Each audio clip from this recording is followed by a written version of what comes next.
നമ്മളുടെ ഇന്നത്തെ വിശിഷ്ടാതിഥി ഇവിടെ എത്തിച്ചേർന്നിട്ടുണ്ട്. അപ്പോൾ അവരുടെ ജസ്റ്റ് ഒരു ആദരിക്കൽ ചടങ്ങ് കഴിഞ്ഞിട്ട് നമുക്ക് അടുത്ത കലാപരിപാടികൾക്ക് തുടങ്ങുന്നതായിരിക്കും. ഇന്നത്തെ നമ്മുടെ വിശിഷ്ടാതിഥിയായ ശ്രീ ഉമ്മൻ ഡേവിഡ് അവരുടെ സ്റ്റേജിലേക്ക് സ്വാഗതം ക്ഷണിച്ചുകൊള്ളുന്നു. സാറിനെ നമുക്ക് നല്ലൊരു കയ്യടിയോടെ സ്റ്റേജിലേക്ക് ആനയിക്കാം.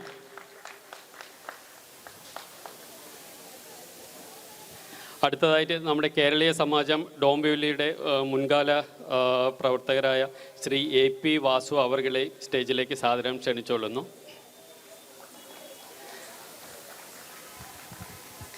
അടുത്തതായി ശ്രീ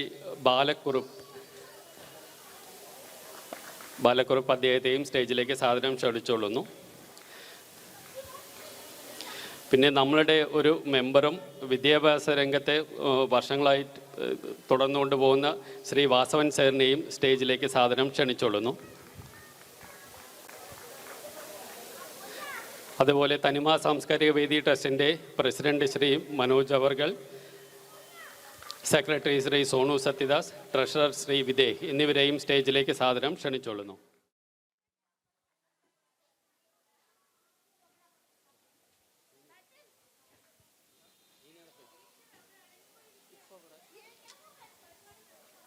വിദ്യാഭ്യാസ രംഗത്ത് 50 വർഷത്തിലേറെ പരിചയസമ്പന്നം എപ്പോഴും നടത്തിക്കൊണ്ട് ഹോളി ഏഞ്ചൽസ് സ്കൂളിൻ്റെ സ്ഥാപകനും മാനേജിംഗ് ഡയറക്ടറുമായ ഉമ്മൻ ഡേവിഡ് സാറിനെ ആർക്കും പരിചയപ്പെടുത്തി തരേണ്ട ആവശ്യമില്ല തോന്നുന്നു.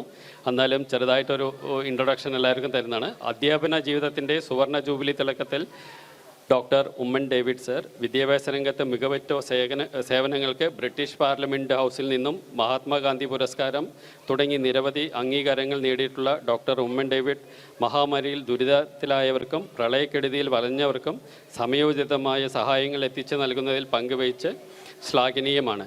പിന്നെ നമ്മളുടെ എല്ലാ കാര്യത്തിനും എല്ലാ പ്രവർത്തനങ്ങൾക്കും മുൻകൈയെടുത്ത് നമ്മൾ നല്ല രീതിയിൽ സപ്പോർട്ട് ചെയ്ത ഒരാൾ കൂടിയാണ് ശ്രീ ഉമ്മൻ ഡേവിഡ് അവർകൾ. അപ്പോൾ അദ്ദേഹത്തെ ആദരിക്കാനായിട്ട് തനിമയുടെ പ്രസിഡന്റ് ശ്രീ മനോജ് അവർകളെ ക്ഷണിച്ചുകൊള്ളുന്നു. ഉമ്മൻ ഡേവിഡ് സാറിനെ ആദരിക്കാനായിട്ട് ബിന്ദു മനോജ് അവർകളെ ക്ഷണിച്ചുകൊള്ളുന്നു. ശ്രീമതി ബിന്ദു മനോജ് അവർകൾ.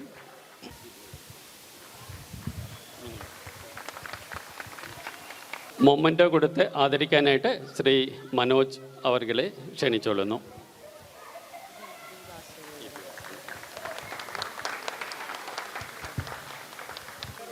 EP Vasu sir retired railway general മാനേജറായിരുന്നു. ഇപ്പോഴും നമ്മളെ കേരളീയ സമാജത്തിന് വേണ്ടിയിട്ട് ചുറുചുറുക്കോടെ പ്രവർത്തിക്കുന്നുണ്ട് ആളാണ്. അദ്ദേഹത്തെ ആദരിക്കാനായിട്ട് ശ്രീ സോണു സത്യദാസിനെ ക്ഷണിച്ചുകൊള്ളുന്നു. EP വാസു സാറിനെ ബൊക്ക കൊടുത്ത് ആദരിക്കാനായിട്ട് സോണു സത്യദാസ്. അതുപോലെ ശ്രീ ബാലക്കുറുപ്പ് അവറുകളെ ബൊക്ക കൊടുത്ത് ആദരിക്കാനായിട്ട് ശ്രീ വിദേഹ് അവറുകളെ ക്ഷണിച്ചുകൊള്ളുന്നു. വാസവൻ സാർ ഇവിടെ നമ്മളുടെ അടുത്ത് തന്നെ വൃന്ദാവൻ സ്കൂൾ സ്ഥാപകനും മാനേജിംഗ് ഡയറക്ടറുമാണ്. അദ്ദേഹത്തെ ആദരിക്കാനായിട്ട് പ്രസിഡന്റ് ശ്രീ മനോജ് അവറുകളെ ക്ഷണിക്കുന്നു. നമ്മളുടെ ഇന്നത്തെ ഈ ചടങ്ങിനെ പറ്റി ഒരു 2 വാക്ക് നമ്മൾക്ക് വേണ്ടി ഒരു ആശംസാ പ്രസംഗം നടത്താനായിട്ട് ശ്രീ ഉമ്മൻ ഡേവിഡ് അവറുകളെ ക്ഷണിച്ചുകൊള്ളുന്നു. Good evening everybody.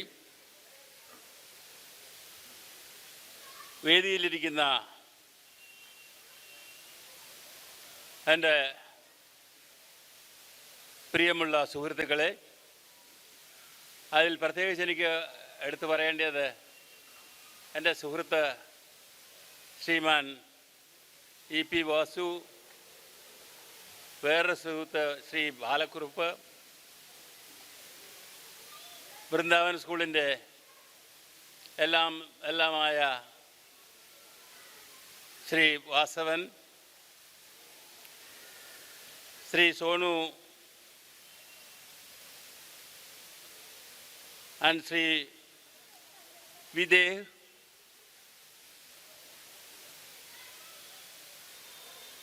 ഈ സമാജത്തിൻ്റെ സാരഥികളെ, വേദിയിലിരിക്കുന്ന പ്രിയമുള്ള നിങ്ങൾ എല്ലാവർക്കും എൻ്റെ നമസ്കാരം.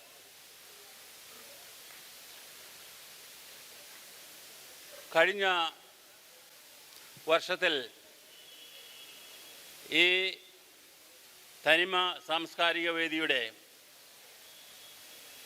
ഒരു ഭാഗമാകാൻ എനിക്ക് കഴിഞ്ഞു എന്നുള്ളതാണ്. ഈ വർഷവും ഇവിടെ വന്ന് നിങ്ങളെ കാണുന്നതിനും സന്തോഷം പങ്കുവെക്കുന്നതിനും സാധ്യമായതിൽ ഞാൻ സന്തോഷിക്കുന്നു, അഭിമാനിക്കുന്നു. ഒരു സമാജം അല്ലെങ്കിൽ ഒരു സംഘടന എന്ന് പറയുന്നത്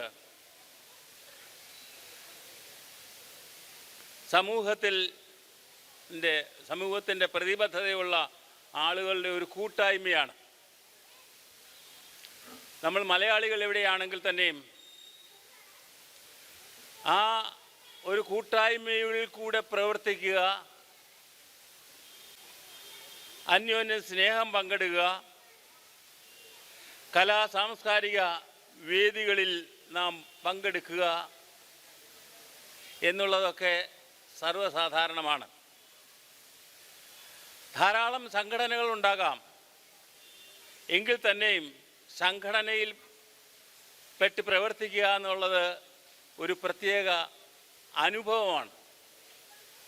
പല കാര്യങ്ങളിൽ കൂടി നാം പങ്കെടുക്കുന്നുണ്ട്. ജീവകാരുണ്യ പ്രവർത്തനങ്ങളിൽ നാം പങ്കെടുത്തിട്ടുണ്ട്. കലാ സാംസ്കാരിക വേദിയിൽ നമ്മുടെ കുട്ടികൾ പങ്കെടുക്കുന്നുണ്ട്. അതുമൂലം അവർക്ക് വളർച്ചയുണ്ടാകുന്നുണ്ട്, പ്രോത്സാഹനം ലഭിക്കുന്നുണ്ട്. വ്യക്തിപരമായി നോക്കുകയാണെങ്കിൽ നമുക്ക് പലതും പ്രവർത്തിക്കാൻ സാധിക്കും. കഴിഞ്ഞ കോവിഡ് കാലത്തും പ്രളയത്തിൻ്റെ കാലത്തും നാം പ്രവർത്തിച്ചു. വ്യക്തിപരമായി നാം പ്രവർത്തിച്ചു, സംഘടനാപരമായി നാം പ്രവർത്തിച്ചു. പക്ഷേ സംഘടനാപരമായി പ്രവർത്തിക്കുന്നത് നമുക്ക് പ്രവർത്തിക്കാനുള്ളൊരു പ്ലാറ്റ്ഫോം ലഭിക്കുകയാണ്. ഈ സംഘടനകളിൽ കൂടി നമുക്ക് വ്യക്തിപരമായി ചില കാര്യങ്ങൾ ചെയ്യാൻ ചിലപ്പോൾ പരിമിതികൾ ഉണ്ടാകാം. ആ സമയത്ത് സംഘടനയിൽ കൂടി പ്രവർത്തിക്കുക എന്ന് പറയുന്നത് നമുക്ക് പല പല കാര്യങ്ങളും സാധിക്കും. അങ്ങനെ ഒരു സംഘടന രൂപപ്പെടുക എന്ന് പറഞ്ഞു കഴിഞ്ഞാൽ ഇതിൻ്റെ ആനുവൽ ഡേ നടത്തുന്നു. കഴിഞ്ഞ 20-21 വർഷത്തെ പ്രായമുണ്ട് ഈ സംഘടനയ്ക്ക്, തനിമയ്ക്ക്. നമ്മൾ ഒന്ന് അവലോകനം ചെയ്യണം, നമ്മളുടെ ഒന്ന് ആത്മപരിശോധന ചെയ്യണം. ഈ സംഘടന നാം ഉദ്ദേശിക്കുന്ന രീതിയിൽ പ്രവർത്തിക്കുന്നുണ്ടോ? എന്തെല്ലാമാണ് അതിൻ്റെ പോരായ്മകൾ? ഏതറ്റം വരെ നമുക്ക് പോകാൻ സാധിക്കും? മനുഷ്യരെല്ലാം ഒരു സാമൂഹിക ജീവിയാണ്. നാം നമുക്ക് വേണ്ടി മാത്രമല്ല ജീവിക്കുന്നത്, നാം മറ്റുള്ളവർക്ക് വേണ്ടി കൂടിയാണ് ജീവിക്കുന്നത്. എങ്കിൽ മാത്രമേ നമ്മുടെ ജീവിതം പൂർണ്ണമാകൂ. എല്ലാവരും അവരവരുടെ രീതിയിൽ അവരവർക്ക് വേണ്ടി മാത്രം ജീവിക്കുക എന്ന് പറയുന്നത് വാസ്തവത്തിൽ അത് ഒരു സാമൂഹ്യ ജീവിതമല്ല. മറ്റുള്ളവരെ കൂടി കണക്കിലെടുത്ത് മറ്റുള്ളവരുടെ സുഖസൗകര്യങ്ങളിൽ കൂടി കഷ്ടപ്പാടുകളിൽ കൂടി അവരോട് പങ്കുചേർന്ന് ജീവിക്കുക എന്നുള്ളത് ആണ് ഒരു സഫലമായ ജീവിതം. കോവിഡ് കാലത്ത് നമ്മൾ അറിഞ്ഞതാണ് നമ്മുടെ കഷ്ടപ്പാടുകൾ. അതേസമയം വ്യക്തിപരമായി ഓരോ മനുഷ്യരും മറ്റുള്ളവർക്ക് എല്ലാം തികഞ്ഞിട്ട് വേണം നമ്മൾ മറ്റുള്ളവരെ സഹായിക്കാനെന്നുള്ള ആ ഒരു കണ്ടീഷൻ മാറ്റിവെച്ച് മറ്റുള്ളവരുടെ സങ്കടങ്ങളും നമ്മുടെ സങ്കടങ്ങളാണെന്ന് കണക്കാക്കി ഒരു പരിധിവരെ മറ്റുള്ളവരെ സഹായിക്കാനും ഒരു പരിധിവരെ നമുക്ക് അവരുടെ പ്രയാസങ്ങൾ അകറ്റാനും നമ്മളെ കൊണ്ട് സാധിക്കണം എന്നുള്ളതാണ് ഒരു സംഘടനയുടെ ഉദ്ദേശം. നമ്മുടെ കുട്ടികൾ അത് കണ്ടു വേണം, നമ്മൾ മുതിർന്നവർ പ്രവർത്തിക്കുന്ന ആ പ്രവൃത്തികൾ കണ്ടു വേണം നമ്മുടെ കുട്ടികളും വളരേണ്ടതായ. നല്ല ഈ വിദ്യാഭ്യാസം എന്ന് പറഞ്ഞു കഴിഞ്ഞാൽ എന്താ? വിദ്യാഭ്യാസം എന്ന് പറഞ്ഞു കഴിഞ്ഞാൽ all round bringing up of the best in child and man എന്നാണ് ഒരു ഡെഫിനിഷൻ പറയുന്നത്. എല്ലാവിധ എഡ്യൂക്കേഷൻ എന്ന് പറഞ്ഞു കഴിഞ്ഞാൽ മാർക്ക് കിട്ടുന്നതല്ല, കുട്ടികൾക്ക് മാർക്ക് കിട്ടുന്നതല്ല, സാമൂഹികമായിട്ട് അവരിലുള്ള എല്ലാ മേന്മകളും വളർത്തിയെടുക്കുക എന്നുള്ളതാണ്. കുട്ടികൾക്ക് കലാവാസനയുണ്ട്. കലാവാസന നമ്മൾ കുട്ടികളെ അടിച്ചേൽപ്പിക്കരുത്. കുട്ടികൾക്ക് നൈസർഗികമായ കലാവാസനകളുണ്ട്. ആ കലാവാസനകളെ കണ്ടുപിടിച്ച് അത് പരിപോഷിപ്പിക്കുക എന്നുള്ളതാണ് രക്ഷകർത്താക്കളുടെ കാര്യം. ഞാൻ പലപ്പോഴും പറയാറുണ്ട്, എൻ്റെ പ്രസംഗത്തിൽ പറയാറുണ്ട്, first home, teachers are the first parents are the first teachers and home is the first school for the child എന്ന് പറയാറുണ്ട്. വിദ്യാഭ്യാസം അവർക്ക് ലഭിക്കേണ്ടത് വീട്ടിൽ നിന്നാണ്. അതായത് education is A process in which it starts from birth till death. അല്ല, സ്കൂളിൽ പോകുന്നതുകൊണ്ട് മാത്രം വിദ്യാഭ്യാസം ആകുന്നില്ല. ഇതിന് മാർഗദർശികളാകേണ്ടവർ പേരൻസാണ്. ഇനി നമുക്ക് ഒത്തിരി വളരാൻ, നിങ്ങൾക്ക് ഈ എന്തെങ്കിലും ഒരു പ്രവർത്തന ശേഷി ഉള്ള ധാരാളം ആളുകൾ ഇവിടെ ഉണ്ട്. അവർക്ക് സംഘടിക്കാനോ അവർക്ക് അതിന് വേണ്ടി സൗകര്യം ഒരുക്കി കൊടുക്കുകയോ ചെയ്യേണ്ടത് ഈ സംഘടനയുടെ ഒരു ജോലിയാണ്. അതിനൊരു ഒരു ഓഫീസ് വേണം. ഞാൻ കഴിഞ്ഞ പ്രാവശ്യം തന്നെ ഇതിനെപ്പറ്റി സംസാരിച്ചതായിട്ട് ഞാൻ ഓർക്കുന്നു. ഒരു ഓഫീസ്, ഒരു സ്ഥലം, നമുക്ക് ഒത്തുകൂടാനുള്ളൊരു സ്ഥലം വേണം. അവിടുന്ന് പ്രവർത്തിക്കാനുള്ള ധാരാളം യുവതികളുണ്ട്, ധാരാളം വനിതകളുണ്ട്. അവർക്ക് വന്നിരുന്ന് പ്രവർത്തിക്കാൻ തക്കവണ്ണമുള്ളൊരു അവസരം ഉണ്ടാക്കി കൊടുക്കേണ്ടത് വളരെ അത്യാവശ്യമാണ്. നമ്മുടെ കുട്ടികൾക്ക് അവരുടെ സാംസ്കാരിക പോഷണത്തിനായി സൗകര്യം ഒരുക്കേണ്ടത് നമ്മുടെ ജോലിയാണ്. അവർ ഉയരും, തീർച്ചയായിട്ടും അവരിലുള്ള വാസനകൾ കണ്ടുപിടിക്കുക, അതിൽ അവരെ കോൺസെൻട്രേറ്റ് ചെയ്ത് അതിനുള്ള ട്രെയിനിങ് കൊടുക്കുക. ഇതൊക്കെ ചെയ്തെങ്കിൽ മാത്രമേ നമ്മൾ ഉയരുകയുള്ളൂ. ഇപ്പോൾ എനിക്കറിയില്ല ഇപ്പോഴത്തെ അംഗസംഖ്യ എന്താണെന്ന്. ഇതിൻ്റെ അംഗസംഖ്യ വർദ്ധിപ്പിക്കണം. നമ്മുടെ പ്രവർത്തനശേഷി മികവുറ്റതാക്കണം. എങ്കിൽ മാത്രമേ നമുക്ക് ഭാവിയിൽ നമ്മുടെ കുട്ടികൾ നമ്മളെ സ്മരിക്കുകയുള്ളൂ, നമുക്ക് മുന്നോട്ട് പോകാൻ സാധിക്കുകയുള്ളൂ. എൻ്റെ വാക്കുകളെ ഞാൻ അധികമായി ദീർഘിപ്പിക്കുന്നില്ല. നിങ്ങൾക്ക് എല്ലാവിധ ഭാവുകങ്ങളും നേർന്നുകൊണ്ട് എൻ്റെ വാക്കുകൾ ഞാൻ ചുരുക്കുന്നു. നന്ദി, നമസ്കാരം. Thank you sir. നല്ലൊരു പ്രസംഗം, നല്ലൊരു മോട്ടിവേഷണൽ സ്പീച്ച് നമുക്ക് തന്നതിന് സാറിന് വളരെ. ആദ്യമായിട്ട് ഈ പ്രോഗ്രാമിന് വേണ്ടി നമ്മളൊരു സൂനിയർ ഇറക്കിയിട്ടുണ്ടായിരുന്നു. അതിൻ്റെ ഔദ്യോഗികമായ പ്രകാശനത്തിന് വേണ്ടിയിട്ട് ശ്രീ ഉമ്മൻ ഡേവിഡ് സാറിനെ ക്ഷണിച്ചോളൂ.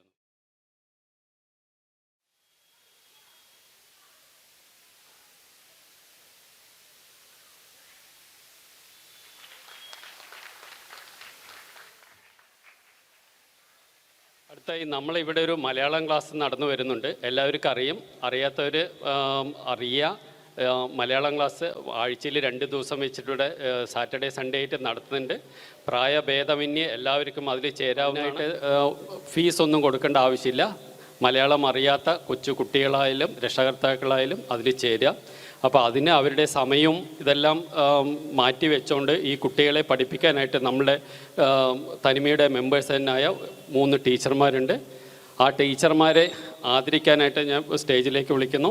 ആദ്യമായിട്ട് ശ്രീമതി ഷീജ ബാബു. ഷീജ ടീച്ചറെ ഒരു നല്ലൊരു കൈയോടെ തന്നെ നമ്മൾക്ക് ക്ഷണിക്കാം.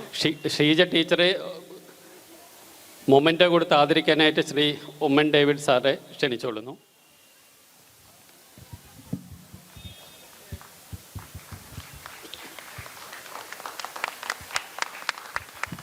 ഇവർ കയ്യടി നല്ലതായിട്ട്, അവർ ശമ്പളം മേടിച്ചിട്ടൊന്നുമല്ല കുട്ടികളെ പഠിപ്പിക്കുന്നത്. അവരുടെ സമയം മാറ്റി വെച്ചിട്ട് ഇതിനായിട്ട് നമ്മളുടെ കുട്ടികളെ പഠിപ്പിക്കാനായിട്ട് അവർ നിൽക്കുകയാണ്. അപ്പം നല്ല കയ്യടിക്ക് പിശുക്ക് കാണിക്കണ്ട. അടുത്തതായി ശ്രീമതി ബിന്ദു മനോജ് ടീച്ചറെ ആദരിക്കാനായിട്ട് വാസവൻ സാറിനെ ക്ഷണിച്ചോളുന്നു.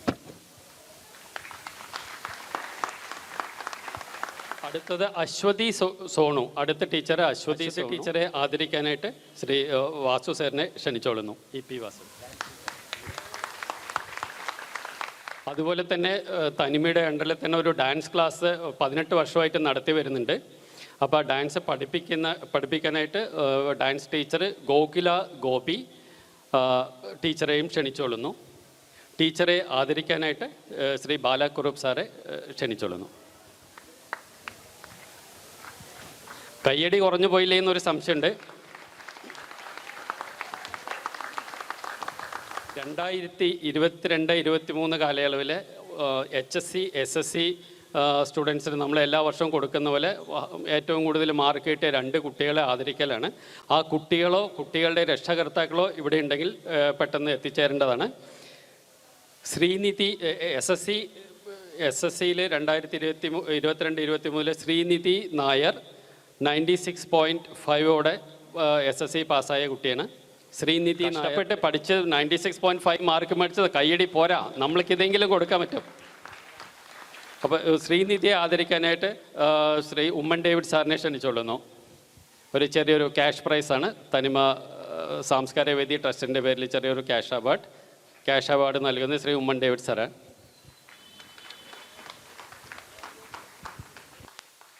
ശ്രീനിധിൻ്റെ അമ്മയാണ് ക്യാഷ് അവാർഡ് കളക്ട് ചെയ്തത്. അടുത്തത് HSCയുടെ 2022-23 കാലയളവിൽ 93.6% മാർക്കോടെ പാസ്സായ റിതേഷ് നായരോ അദ്ദേഹത്തിൻ്റെ രക്ഷാകർത്താക്കളോ ആരെങ്കിലും ഉണ്ടെങ്കിൽ വന്ന് ക്യാഷ് അവാർഡ് കൈപ്പറ്റണം. ഈ ക്യാഷ് അവാർഡ് കൊടുക്കാനായിട്ട് ശ്രീ വാസവൻ സാറിനെ ക്ഷണിച്ചുകൊള്ളുന്നു. ഇനി നമ്മൾ കുറേ ആർട്സ് ആൻഡ് കൾച്ചറൽ ഫെസ്റ്റിവൽ നമ്മളിവിടെ സംഘടിപ്പിച്ചിട്ടുണ്ട്. ഒരു കോമ്പറ്റീഷൻ ഫെസ്റ്റിവലാണ്. അതിലെ വിന്നേഴ്സിന് അവാർഡ് കൊടുക്കാൻ ആയിട്ട് നമ്മൾ arts competition below 5 years Dhanshith A ഗ്രൂപ്പിൽ Dhanshith below 5 years A group ധൻഷിനെ പ്രൈസ് കൊടുക്കാനായിട്ട് തനിമ പ്രസിഡന്റ് ശ്രീ മനോജ് അവരുകളെ ക്ഷണിച്ചുകൊള്ളുന്നു. നല്ലൊരു കയ്യടി. ബി ഗ്രൂപ്പ് തേർഡ് പ്രൈസ് കരസ്ഥമാക്കിയിരിക്കുന്നത് ദീക്ഷിത്. ഹാൻഡ് റൈറ്റിംഗ് സെക്കൻഡ് കിട്ടി, സ്റ്റോറി ടെല്ലിംഗ് ഫസ്റ്റുമാണ്. ഇത് നമ്മൾ ടോട്ടൽ പങ്കെടുത്ത പ്രോഗ്രാമിൻ്റെ പോയിൻ്റ് അടിസ്ഥാനത്തിലാണ് പ്രൈസ് ഡിസൈഡ് ചെയ്തിരിക്കുന്നത്. അപ്പോൾ രണ്ടിനും കൂടെ കൂട്ടി അവൻ 3rd പൊസിഷനിൽ എത്തിയിട്ടുണ്ട്. ദീക്ഷിത് തേർഡ് ഹാൻഡ് റൈറ്റിംഗിൽ ദീക്ഷിത്തിന് 2nd prize, story telling 1st prize. Dheekshith 3rd prize. ഇനി 2nd പ്രൈസ് അൻവി വിദേക് ഡ്രോയിങ്ങിൽ ഫസ്റ്റ് കിട്ടിയിരിക്കുന്നു. Elocution 2nd prize, recitation 2nd price.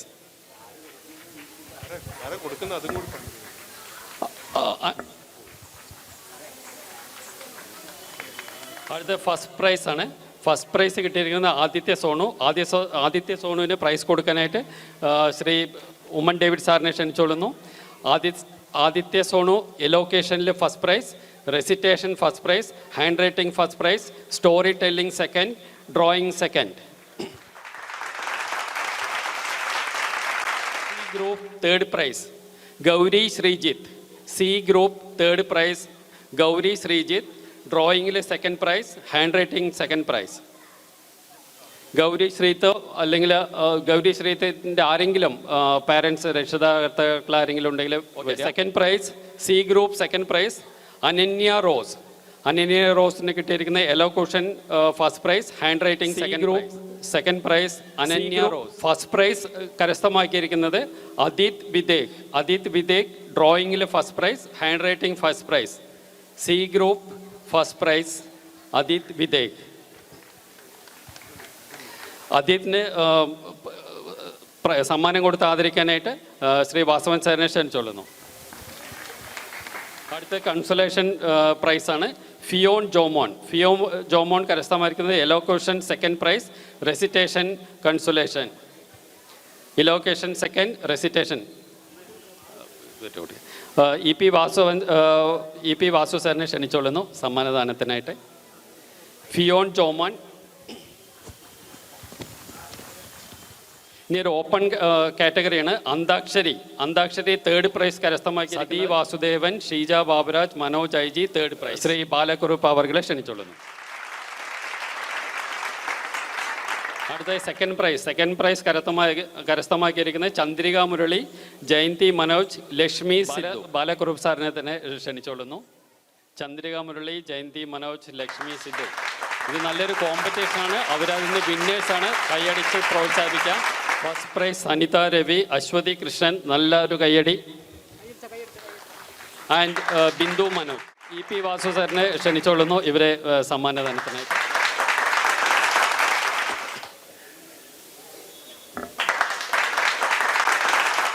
അടുത്തത് quiz competitions second prize winner Chandrika Murali, Sheena Anil, Sheeja Baburaj, Maneesh. സമ്മാനദാനത്തിനായിട്ട് ശ്രീ ഉമ്മൻ ഡേവിഡ് സാറിനെ ക്ഷണിച്ചോളുന്നു.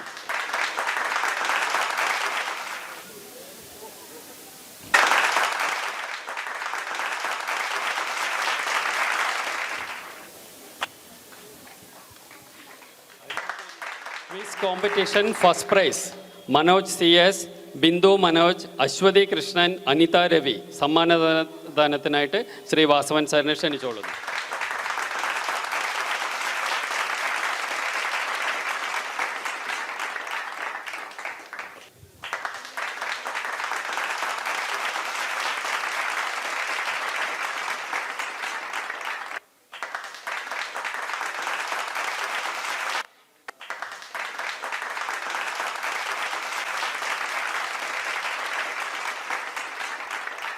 അടുത്ത ഫിലിം സോങ് ആണ്. ഫിലിം സോങ് സെക്കൻഡ് പ്രൈസ് കിട്ടിയിരിക്കുന്നത് ലക്ഷ്മി. സമ്മാനത്തിനായിട്ട് ഉമ്മൻ ഡേവിഡ് സാറിനെ ക്ഷണിച്ചോളുന്നു. First prize Anitha Ravi film song. സമ്മാനദാനത്തിനായിട്ട് EP വാസു സാറിനെ ക്ഷണിച്ചോളുന്നു.